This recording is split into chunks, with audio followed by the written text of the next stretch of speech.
Folks, good morning and welcome to Swing Trading Today. This is Bob Desmond over at the Contrarian Trader, and it is 5 a.m. Eastern Standard Time, February the 18th. A lot to go over this morning.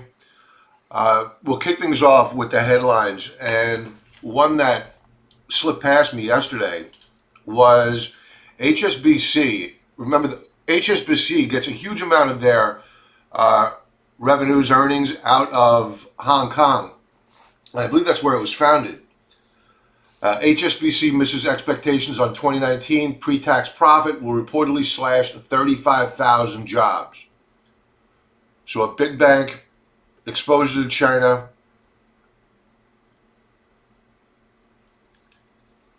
Cutting guidance. In terms of HSBC's business in Asia, where the bank derives the bulk of its earnings, Quinn, I guess the analyst, warned of pressure from ongoing coronavirus outbreaks. So you could continue to see the pressure on these companies. This morning, actually yesterday, coronavirus live updates. Moody's says economic growth to slow across APAC, lowers China forecast.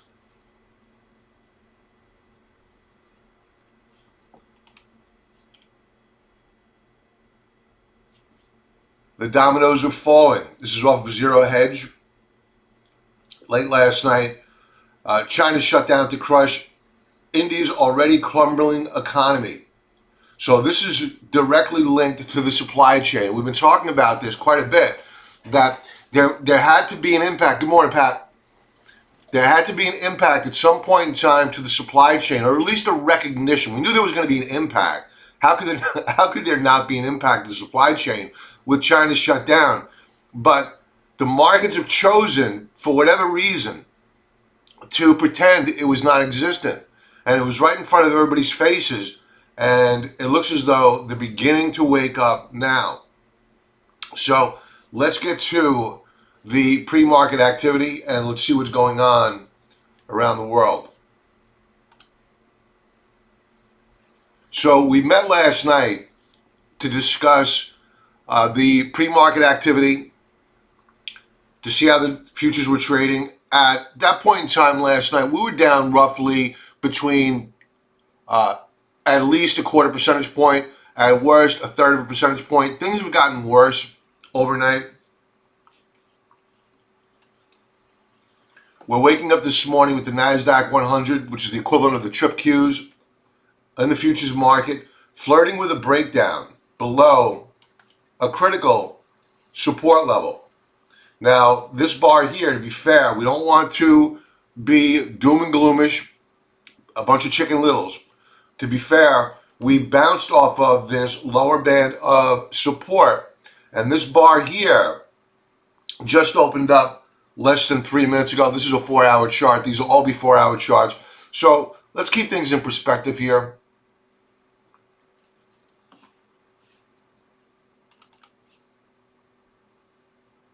Clearly, I mentioned this last night, clearly RSI was sending signals.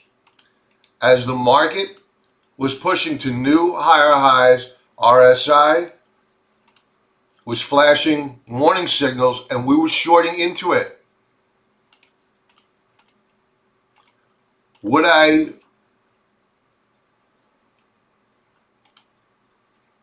suggest that people go shorting into this morning's strength? Me personally, no. I have no intention of adding into strength here this morning. At times like this, when you have, especially the first day of a potential rollover in the market, it's a potential. All we want to do is sit back, watch, and see how we close out the day. That sets the stage for the rest of the week. How do we want to plan out our week? Do we close at the lows of the day?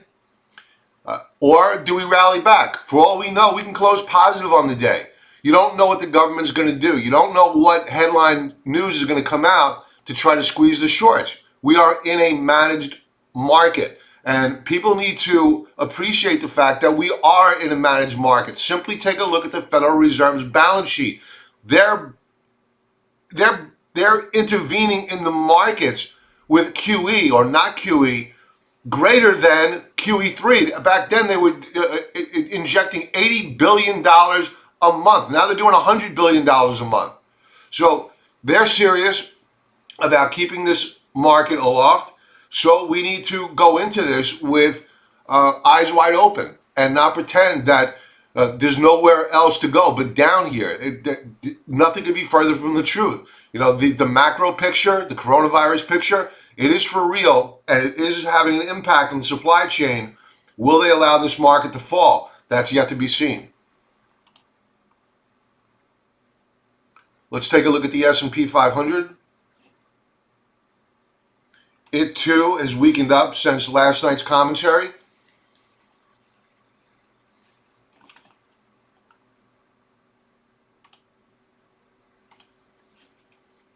Here's a better view. This is consistent with what we were using last night, this chart. So we have broken primary support.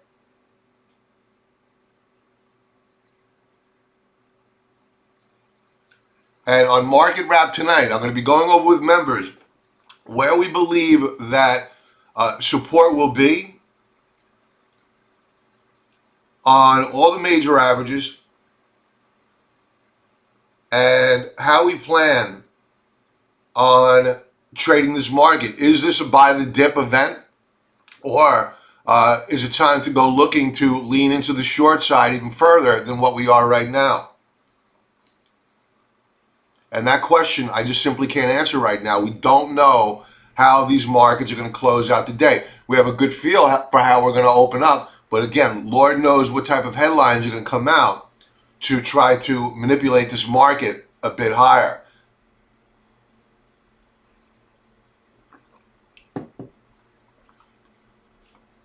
So the S&P is at current down about a half percentage point. Let's take a look at the Russell 2000, which has been lagging. The Russell 2000 has not broken out to new all-time highs. It has been lagging, the large caps. And we have what I like to call a breakout point failure. We broke out here, failed, rolled over, broke out yet again, failed overnight. We have a lower high.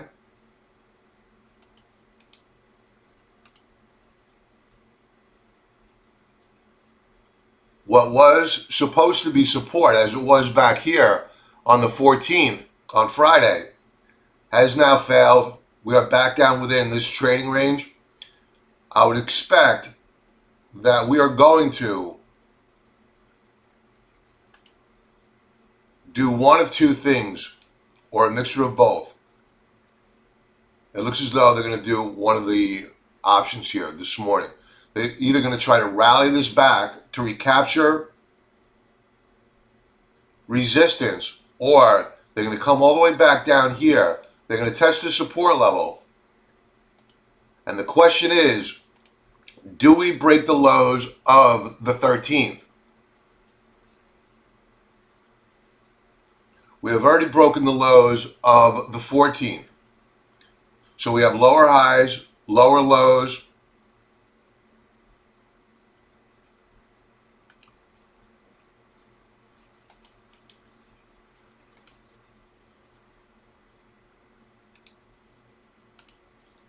So this now becomes,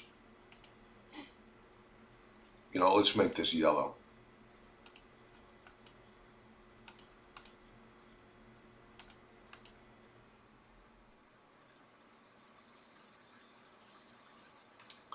This now becomes, in yellow, resistance. Hey, Sam, good morning, pal. We'll go over nat gas for you, Pat.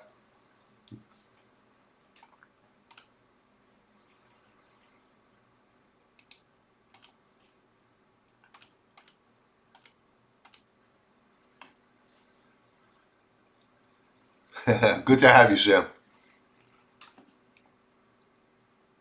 Okay, so what happens a lot of times when you have a breakout point failure, or a bull trap, you'll see a move lower towards the extreme lower bands of a trading range. And we're going to mark that right here. That's a fairly significant drop down to 1653.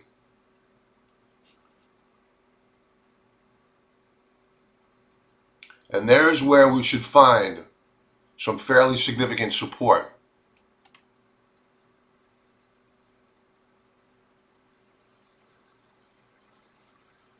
Let's go back to the Nasdaq 100 with this new 4-hour bar opened up. Yeah, let's see what they did. Is they were flirting with taking it down below support. They're going to defend, it appears anyway, they're going to defend this rising lower band of support. Where people should get concerned is if this defense fails. Because if it does fail, we're coming down here.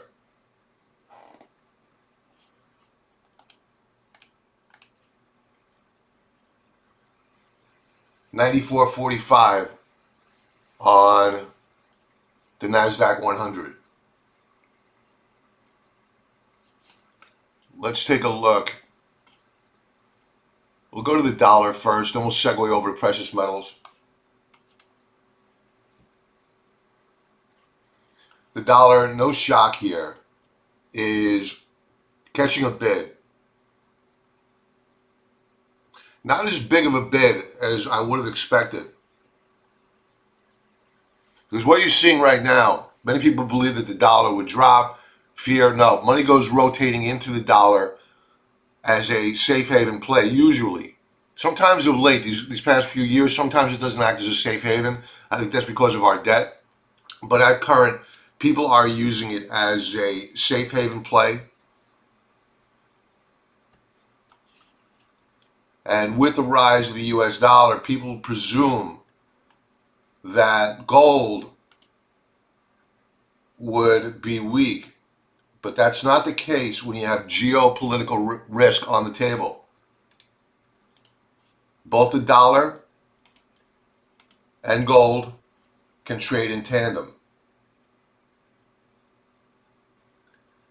Now, what I will point out here is that much as what we saw, and remember, these are only 4-hour charts, much as what we saw with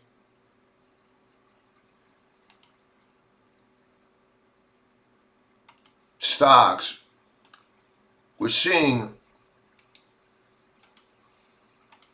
lower highs on RSI, despite the fact that price has continued higher here. So it puts into question whether or not the health of the dollar is all that what it seems. Now, to be fair, we're flirting with a breakout here on RSI above this upper band of resistance. Let's watch it. Let's see how it closes.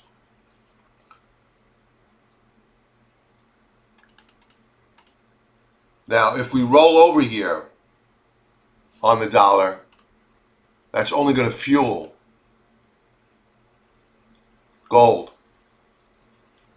Let's take a look at that chart now.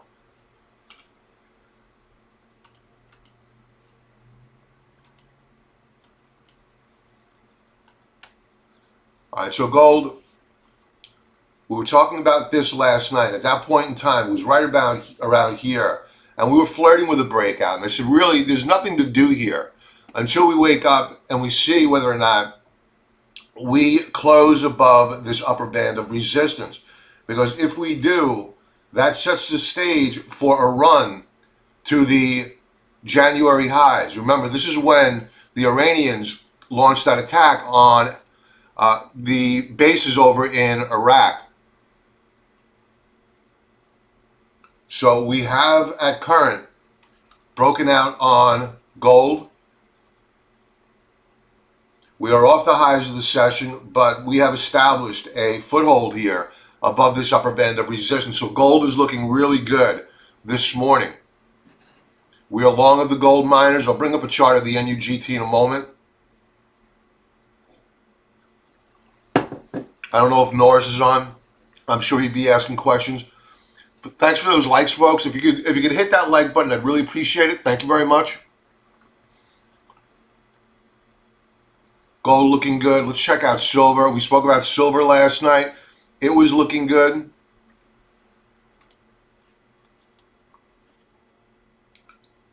A nice wedge formation of which we have now broken out of.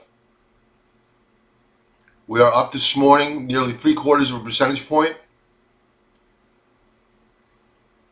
So these plays that we have invested in over the course of the past several months, they're looking good this morning as stocks come under pressure.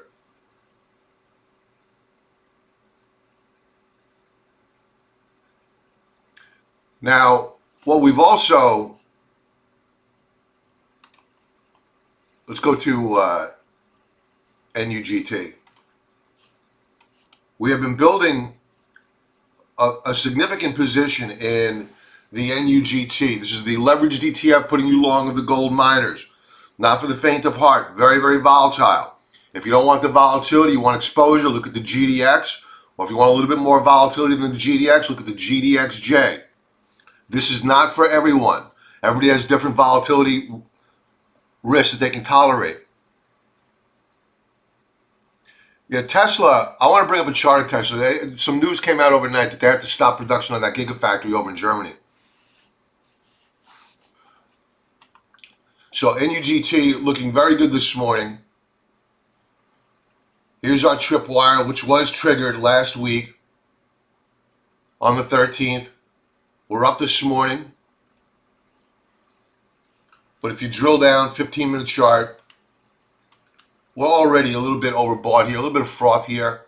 So you need to allow these shares to come to you.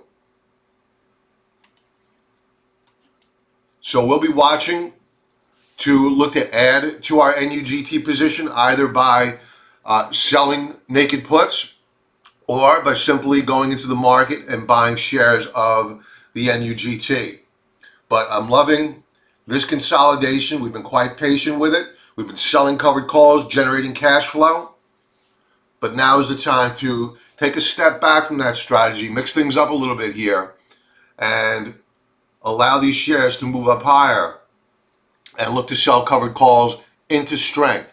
And then take that trade off the table as we see the shares come off of frothy levels on an intraday basis.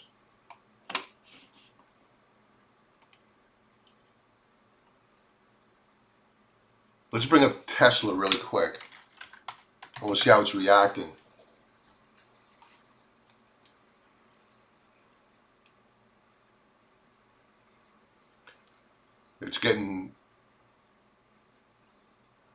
It's a little bit of selling, not much here. It's holding up fairly well despite the news out of Germany. All right, let's go to Nat Gas for Pat.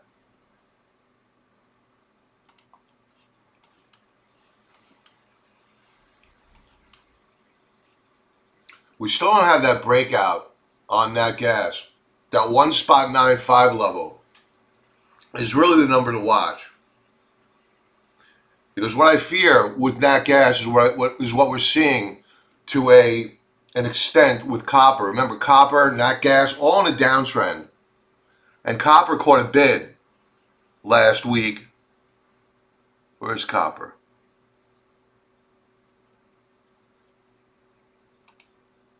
Wrong chart. So, nice rally, but what we have here with copper, we had broken out above this upper band of resistance. Now we've rolled back over again. We're defending the lower band of support. Does it hold? I doubt it.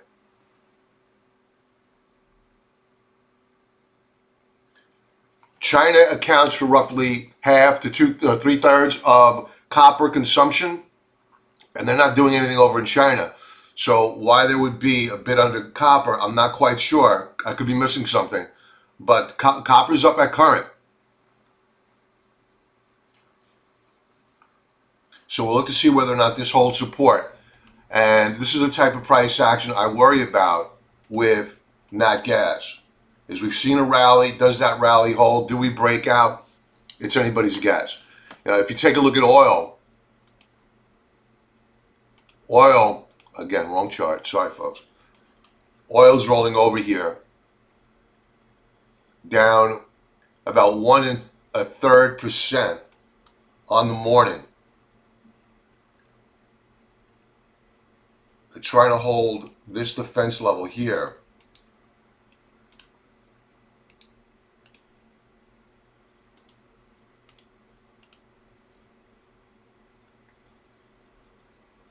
What was the low here? Low 51.4. So 51.4 light sweet crude they're trying to defend. What else do we have? Let's check out bonds. All right, so bonds did hold the breakout. Actually, no, they didn't hold the breakout from the bar that we were looking at last night. We were above it at that point in time. So it doesn't matter what bonds are doing until they close out this bar. However, the next bar, the next 4-hour bar, did successfully close above resistance. We're doing a retest at current. So I expect that you're going to see continued pressure on yields throughout the day. And that should do well for precious metal names.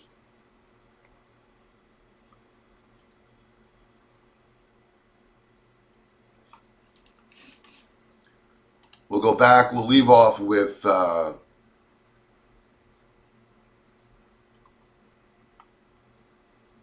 Nasdaq 100. All right, so we're defending support here. What we're going over right now is just an indicator of how we're going to open up the day, folks. It has zero. That's zero. It gives an indication of how we might close. But we really don't want to trade the emotions of the morning. Yes, it's a weak morning, but we don't know what type of headline news will come out to try to drive this market up higher. Let's let them go for it. Let's let them try to get the news out there. Let's see if they can spin this market up higher, and let's watch if they fail. If they're unable to drive the market higher on manipulated news and they roll it over, then we have our clue of how we want to trade this market. So again, folks, we're going to be looking to watch for a counter trend move, not a counter trend. The trend is still up. We're going to be looking for a move up higher. Do we hold the gains on any rally today, or do we fail and close at the lows of the day? It's as simple as that. And then we'll be looking on Market Wrap tonight with members. We'll talk about strategy. What do we want to do next? Do we want to lean into the short side even further? Do we want to add to our gold mining position? Do we want to add to silver? Or do we want to book profits? That's the question. So more to come tonight, members. And with that, everybody have a profitable trading day. Please don't go trading on emotion. Trade the facts, trade the charts, not the hype, and be well.